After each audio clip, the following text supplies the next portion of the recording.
La SEAP dall'Icardillo Aragona conquista nettamente la vittoria contro la 05 Castellana Grotte e sale in classifica a quota 27, rafforzando ulteriormente la seconda posizione.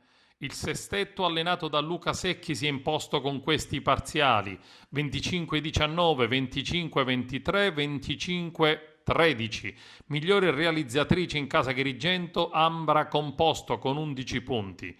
C'è stata una partita solamente nei primi due set, mentre il terzo è stato interamente dominato da Manzano e compagne. Coach Luca Secchi, privo per infortunio del capitano Melissa Donà, schierato Tabucchi in palleggio, Aricò posto, Composto e Mazzano al centro, Falcucci e Moneta schiacciatrici nel ruolo di libero Vittorio.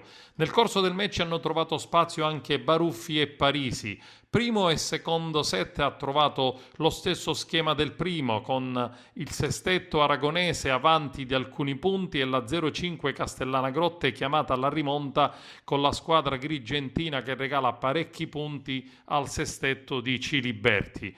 La formazione del patron Nino Di Giacomo riesce a dare continuità al gioco d'attacco e si guadagna ben 4 set point. Le pugliesi riescono però ad annullare 3, ma sul più bello crollano sotto il colpo di Elisa Manzano che dal centro non tradisce e chiude 25-23.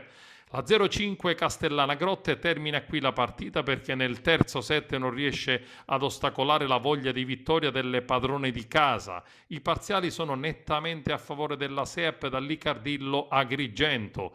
10-5, 16-8 e 21-11. La vice capolista non stacca più la spina e vince in scioltezza con ben 12 punti di scarto. Sabato prossimo la squadra di Luca Secchi sarà di scena a Modica per l'ultima giornata del girone di andata.